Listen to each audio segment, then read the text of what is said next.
Hi everyone, Stepan here. In today's daily chess test, I have two beautiful positions.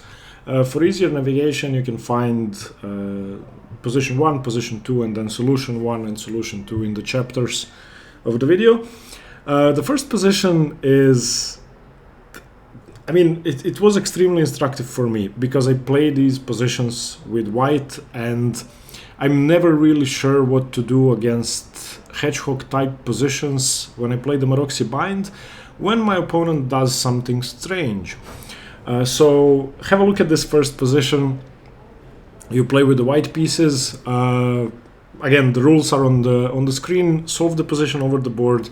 Time yourself. I would recommend 15 minutes per position. Don't move the pieces when analyzing, and write your analysis down. Okay, pause the video. See you in a minute. Okay, so in this position, Karyakin is, well, perfectly able to play normal Maroczy bind moves here. He could play bishop e3, followed by, I don't know, queen d2, and, well, not queen d2 because knight g4 hangs, but he could play bishop e3. It's a normal move. However, this position is extremely instructive because black is on move 9, this was move 9 for black, and black is already in trouble. And the main reason for that is that in this hedgehog structure, he chose to fianchetto his bishop. This bishop usually goes to e7. The most important role for this bishop is not to blast this diagonal as in dragon setups, it's to defend the pawn on d6 and then only later on get into the game somehow. With the absence of the bishop on the f8, a3 diagonal, Karyakin is able to put immediate pressure on black's position. So here's what he did. He started with bishop to e2, and of course that attacks the pawn on d6, may seem like nothing. However, the next move is going to be bishop f4, and if you saw all of this, I congratulate you. It took me a long time to solve this, and I didn't see everything. So bishop f4 could have been played on move 1, doesn't really matter. And black is unable to castle here, because on the next move bishop f4 is coming, and then you're basically forced to either play e5 or knight e5 as in the game. So Bakro played queen to c7, which is the best move, which basically enables him to play the move knight e5 or e5 and then castle and then have the ability to play rook to d8. Either when the pawn is taken to pin the bishop to the queen, or simply defending the pawn. And Karyakin continues with bishop to f4, which is normal. Now black only has two moves. Black can only play e5 or knight e5. e5 should be discarded straight away.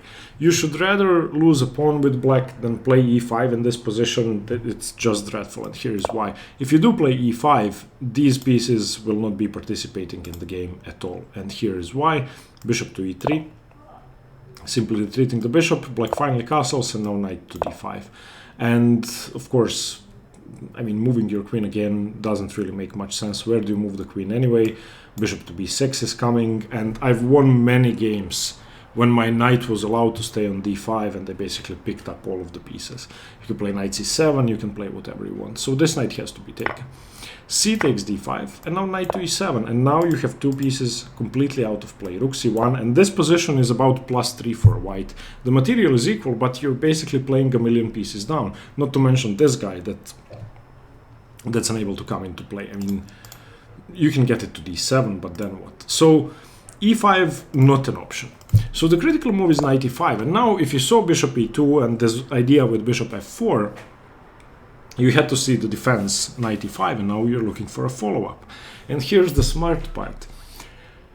Black cannot do anything about you increasing the pressure on the position. So what you would like to do is magically get your rook to d1. So you have to play queen to d2. Now you should note that knight c4 straight away is easily refuted with bishop c4 and queen c4 and bishop takes d6, because black hasn't castled yet, so not even rook d8 pinning the bishop is a threat. Not that it couldn't be answered with e5. So after queen to d2, Etienne Bakro just castled, and Karyakin continues rook f to d1. Fine, now you have to defend. Well, what do you do? there isn't really many good options. If you play rook d8, you lose on the spot to bishop e5. Of course, this pawn is pinned, so I just win a ton of material. So against rook f to d1, you can either lose a pawn this way, you can play d5, or you can play knight e8, which he did end up playing. Now, once more, instead of knight e8, we had to examine whether black can win the pawn on c4 or not. And this was actually the hardest part of the problem here. And if you saw this, then you're a genius. So if you'd anticipated the possibility of black taking, and if you'd calculated everything out correctly. So if knight takes c4, this is simply refuted by bishop takes c4, but it's a bit harder to see how and why exactly. So the first thing we should mention is that queen takes c4 is a bad move, because after queen takes c4 we can play bishop takes d6, and there are two options. If you play rook d8 thinking you could pin the bishop, then knight a5 wins the queen, and that's about it. And after bishop takes d6, if you take on e4, attacking the queen, then knight takes e4, queen takes e4, and bishop takes f8 is obviously game over. A clean exchange down, bishop takes f8, for example. Okay, an exchange for a pawn, but white's activity is too much. So after knight takes c4, bishop takes c4, queen takes c4 is simply bad. So let's look at e5. That's another move that comes to mind. But now white can gain a great advantage with bishop takes f7, queen or rook takes f7, and bishop to e3. And of course, this structure is huge for white. There's a huge hole in d5 and extremely pleasant to play. The bishop on g7 is very bad. For example, bishop to e6, queen takes d6. I think this is the best option for black, playing bishop e6. Other than that, if you don't develop your pieces now, then you're never going to develop them. So after rook f to d1, it wasn't possible to take the pawn on c4. You lose if you play rook d8, so fine. Knight e8 played. And in this position, we're going to stop. Karyakin simply played rook to c1, and this is just a great position, extremely close to winning. And by dealing so much pressure very early on with bishop e2, bishop f4, and then queen d2, rook d1, which are all seemingly very simple moves, but making sure he's avoiding any complications along the way, he just made black's pieces look insanely bad. This is just bad.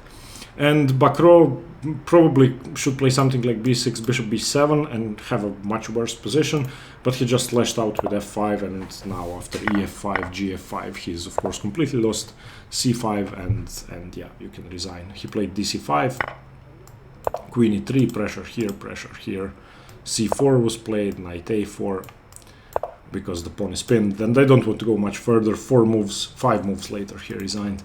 So coming back to the starting position, this beautiful idea of bishop e2, bishop f4, queen d2, rook f d1 is basically unstoppable, and it won him the game. So it goes to show how careful you have to be. Even in the opening, this isn't even a middle game position. Okay, position number 2. Again, this is... I love Rubinstein's endgames. This is Eric Kohn versus Rubinstein, the famous game from St. Petersburg, 1909. You may know this one, hopefully you don't. I still wanted to include it because from here on you have to find the win. This is just black to find the winning plan and win. Okay, pause the video. Hopefully you get it. See you in a minute. Okay, so in this position, I don't even have any variations to show. There are no variations. There's just one sequence of moves which ends in white resigning, and that's it. And it's not that easy to see. And I love this position because of how instructive it is, in the sense that it teaches you how to recognize the crucial weakness in your opponent's position, and then you focus on it first before looking at anything else. And then if it works, it just works, as is the case here. So looking at the positions, white really only has one weakness, and that's the pawn on h2. Black has no weaknesses, especially if the rooks are traded. Declining the rook trade in any way, either with rook to c6 or rook to h4, is Maybe rook c6 is still better for white, but rook h4 is definitely better for black because, for white, because white just plays rook c7 and picks up all the pawns. So what you have to do is take the rook, king takes, and now just go for the weakness. And I'm not even going to show you any variations because there was nothing white could have done. It's simply winning from here on, and the sequence is just unavoidable. So king f6. It doesn't matter which way white tries to go to defend his pawn. He's going to end up here and black is going to end up here. So it doesn't matter. So king g5, king e2, king h4, king f1, king h3. Okay, king g1 first. And now the second stage of the plan is just fix everything, make sure white has no moves, create a passed pawn, make sure white has to trade all of his pawns in an inferior king position, and then you just win. Basically, the idea of white putting pressure on the h2 pawn wasn't to win the pawn. There's no way to win the pawn. The idea was, your king is going to be here, my king is going to be here or here, and once we trade off some pawns over here and clarify the position, my king is just going to be faster to get to the middle of the board, and I'm going to win. So here's what he did. e5, king h1, b5, making sure that the entire queen side is completely locked. White can do nothing but wait. There's basically nothing else to do. f5, just pushes all of his pawns, g4, fe4, h4, and now what he wants to do is play g3. Once everything is traded off, his king is going to be on g3, white's king is going to be on g1, and obviously that's a winning endgame. King g1, g3, that has to be taken. Again, that has to be taken. King takes g3, and in this position Eric Kohn resigned. Obviously, I don't know. I'm not even going to talk about this. So, coming back to the starting position after rook c1, maybe this one was easy compared to the other positions, but I still think it's beautiful. Basically, after rook c1, which is the crucial blunder, whatever you do with white, you don't want to play rook c1 and go into that sequence. Not that the position is not much worse or even lost anyway. But from here on, it's just so forced. White can do nothing. You take the rook, get your king to h3, push your pawns, lock the queen side, push your pawns even further, play g3 and win. I just love this position. I hope you did manage to solve it, and I hope, even if you didn't, that you enjoyed it and that you learned something. Okay, thank you very much for watching. Hope you liked today's positions. See you tomorrow, and stay tuned for more chess. Bye bye.